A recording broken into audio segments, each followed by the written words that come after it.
CM योगी को धमकी देना मौलाना तौकीर रजा को पड़ा भारी। अब भुगतना होगा अंजाम। तौकीर के समर्थकों पर भी कड़ा एक्शन। 110 के घर पर चलेगा बुलडोजर।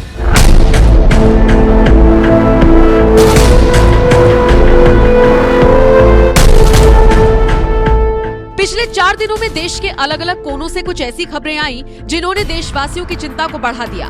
मजहब की आड़ में निजी स्वार्थ को पूरा करने के लिए कैसे भोले भाले मुसलमानों को बरगलाया गया, उन्हें सड़कों पर उतारा गया, ये सबने देखा।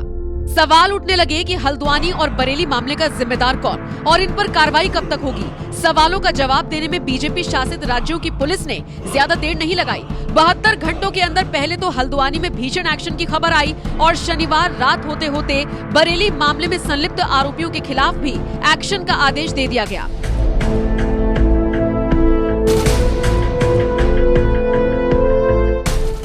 हल्द्वानी में कब क्या हुआ, सबसे पहले बात करते हैं हल्द्वानी की। गुरुवार शाम को वनबुलपुरा इलाके में रेलवे की जमीन से अवैध ढांचा हटाने को लेकर बवाल हुआ। सड़कों पर उतरकर भीड़ ने उत्पात मचाया। प्रशासन ने भी कड़ाई दिखाते हुए 5000 दंगाइयों के खिलाफ एनएसए लगाने और बुलडोजर एक्शन का ऐलान कर दिया। 50 लोग हिरासत में लिए गए, जबकि 5 मुख्य आरोपियों को भी गिरफ्तार कर लिया गया, जिन्हें इसका मास्टरमाइंड बताया गया।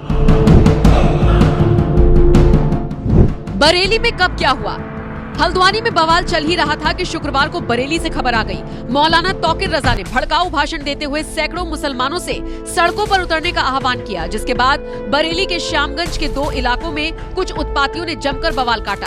आजाद इंटर कॉलेज के पास बाइक सवारों के साथ मारपीट की गई। फूल विक्रेताओं की दुकानों को तोड़ दिया गया। इस मामले को बीते कुछ ही घंटे हुए थे कि अब एक्शन की जानकारी मिली है। जी हां, मौलाना तौकीर रजा के 110 समर्थकों के खिलाफ बुलडोजर की कार्रवाई की जानकारी मिल रही है। दरअसल श्यामगंज में बवाल होने के बाद थाना बारदारी में 2 मामले दर्ज कराए गए। बारदारी पुलिस ने सीसीटीवी फुटेज के आधार पर जांच को आगे बढ़ाया और इसी कड़ी में ये बड़ी कार्रवाई होने वाली है।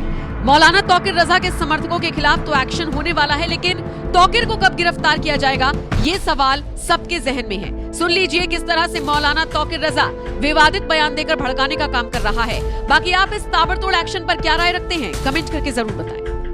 कि हमने अपने नौजवानों को कंट्रोल किया हुआ है, अगर कंट्रोल से बाहर हो गए तो हुकूमत के लिए बड़ी दिक्कतें पेश आ जाएंगी। जैसे आपने देखा होगा कि गीजर में सेफ्टी वाल्व लगा होता है, लावा अंदर अंदर बहुत पनप रहा है, बहुत बड़ा ब्लास्ट हो सकता है।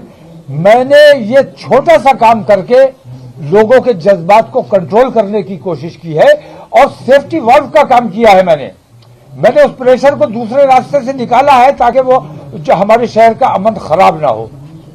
हुकूमत को हमारा इसमें साथ देना चाहिए। अगर हुकूमत दंगा और फसाद चाहती है तो हम तैयार हैं। न पुलिस की लाठी से डरते हैं, न गोली से डरते हैं। धामी पागल हो चुका है। उसने ये देखा कि नरेंद्र मोदी ने जब वो मुख्यमंत्री हुआ करता था तब उसने गोधरा कांड कराया, फसाद कराया, मुसलमानों का कत्लेआम कराया, प्रधानमंत्री बन गया। तो अब ये छोटे छोटे मेंढकियों ने भी पैर बढ़ाना शुरू किया है कि नरेंद्र मोदी प्रधानमंत्री बन गया तो हम भी मुसलमानों को सताएंगे, तो शायद हम भी प्रधानमंत्री बन जाएंगे। ये तरीके जो है ये हमारे देश को बर्बाद करने का काम कर रहे हैं। अब किसी किस्म का बुलडोजर बर्दाश्त नहीं किया जाएगा। हम जितना अपने नौजवानों को कंट्रोल कर सकते थे कर चुके हैं।